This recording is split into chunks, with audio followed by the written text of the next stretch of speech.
We've got some Titans training camp topics to go over, but before we get into all of that, quick question to start the show. Who was the Titans quarterback when you first became a fan? Was it Kerry Collins? Was it Vince Young? Let me know down in the comment section.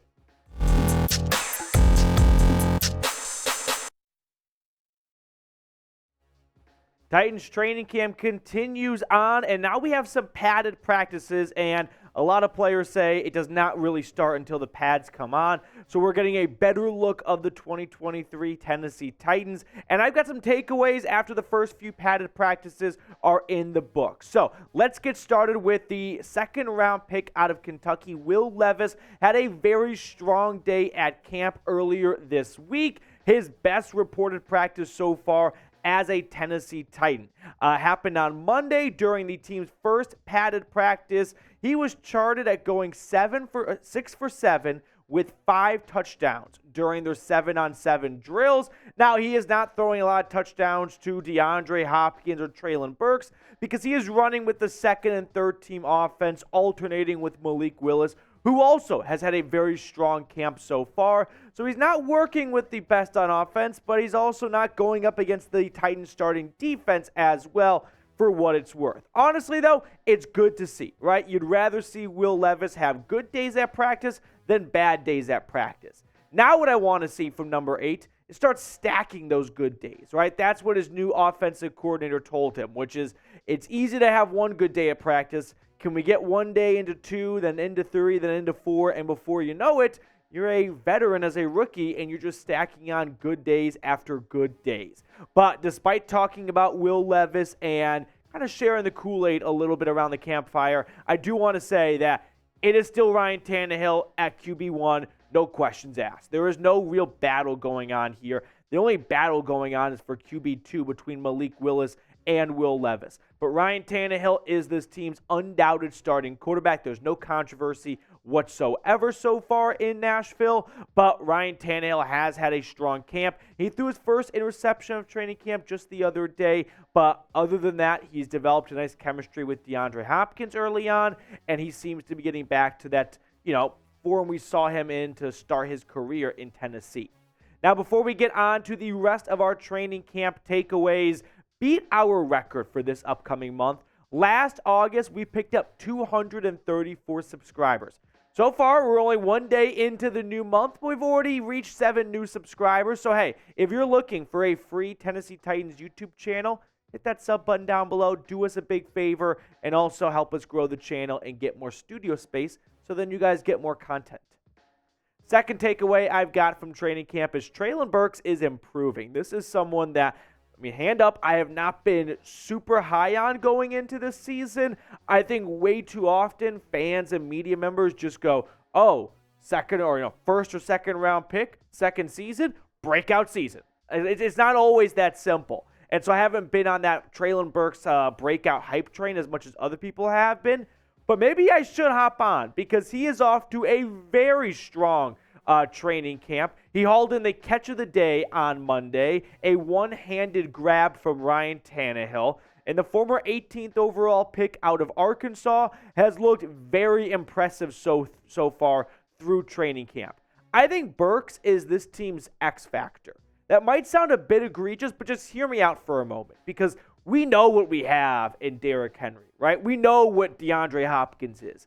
But if Treylon Burks can really take that big sophomore leap, a lot of people who aren't looking at the Titans are going to learn early in the season that this team in Tennessee is not one to mess with because this offense has a lot of potential, right? If Ryan Tannehill gets back to old Ryan Tannehill, not so old like Miami old, but like middle-aged Ryan Tannehill, oh boy, you know who Derrick Henry is. Yeah, you added DeAndre Hopkins, Treylon Burks, and Chigoziem Okonkwo. There are a lot of very nice pieces that if they all play to their highest potential would be a very big nightmare for opposing defensive coordinators.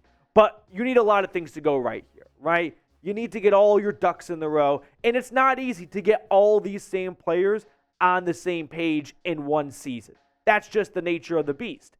But if they all do align, and Ryan Tannehill goes back to that 2020, 2021 form, and you just get another casual 1,000+ yard season from Derrick Henry, because what else is new? It's Derrick Henry. And then you get 17 games from DeAndre Hopkins, which he has not done the last 2 seasons. And then you have a Burks breakout season. I don't even have enough room to talk about Chig at tight end. And this is a playoff team, right? Would anyone say otherwise? It's a playoff team when it was 2020 and 2021 with Ryan Tannehill and Derrick Henry kicking ass. And now you add DeAndre Hopkins and hopefully a breakout season from Treylon Burks. And I haven't even touched the defense, which gets Harold Landry back and a lot of other really nice pieces. I know that a lot of the national media members and just fans across the country are writing off the Tennessee Titans. I'm not going to. I mean, it's a lot to ask for, no doubt about it, but I've seen crazier things happen in the National Football League. So if this Titans offense really packs a punch and delivers this year, it's going to be a tough out, to say the least, every single time they line up. But what do you all think about this question? Over or under 1,000 yards for Treylon Burks in 2023? Can the second-year wideout from Arkansas get to that precious 1,000-yard mark? I mean, fortunately, the last Tennessee Titans first-round pick, Corey Davis at wide receiver, did not get to 1,000 yards during his time in Tennessee. But hopefully Treylon Burks can break that streak. Let me know down in the comment section. Okay, the third takeaway I want to share with everyone is it is DeAndre Hopkins season. We are all on DeAndre Hopkins watch, right? We all want to know how the star wide receiver has fared so far. He showed up to training camp. He had to leave a little bit early for a personal reason, but when you're a pro's pro, you can get a day or two off in July. No harm, no foul. But so far, DeAndre Hopkins has been very strong at training camp. He's getting some nice grabs in from Ryan Tannehill. There's a lot of times you see players towards the end of their career as the veterans come into training camp and maybe they're not in great shape, or maybe they're not really all the way in because they've done training camp countless times at this point in their career and they know it's not that important, or at least they don't think it is, and all that matters is if they're ready for September. And they're not exactly wrong, but from a fan's perspective, we'd rather they be buy-in or bought in August, because that just makes our mental health so much easier to not have to worry about a bad training camp month for this player, right? But DeAndre Hopkins has had a very strong showing so far at camp. I'm hearing great things about him in Nashville. Before we get on out of here, a couple more things to hit on. But first, the Tennessee Titans 2023 official sideline hats are out. I'm a big fan of their throwback Oilers, which is going to get Houston fans all sorts of riled up. Throwback hats. It's their official sideline hat. They've got this one. They've got so many more. So if you want to replenish your Tennessee Titans wardrobe and pick up a new hat, go to chatsports.com/Titans hat. That link is in the comments and the description of today's video. Other things I wanted to share with everyone here. Roger McCreary, the second-round pick out of Auburn last season, he has been moved to nickel so far in training camp. Now, it's only August 1st, so I am sure Vrabes is going to experiment around a little bit. But for now, you can kind of pencil in Roger McCreary at that nickel position, which isn't all that shocking, right? They went out and added Sean Murphy-Bunting. Christian Fulton has had a really good start to camp. Heard a lot of good things from his coaches. But Roger McCreary, who I thought had some up and down moments in his first season, but a lot of good promise going into this season, can be penciled in at that nickel spot. And, he was excited for the opportunity. It's different. Anytime you're a top pick coming out of college, that usually means you played outside corner. And for him to make that switch to inside, it's a little bit of a downgrade, if you will, just because go look at the top 10 highest paid corners. Tell me how many snaps they take in the slot. Not a whole lot. So the money's on the outside, but for now, you got Fulton, you got Murphy-Bunting. Someone's got to play nickel, and that's going to be McCreary, at least for the time being.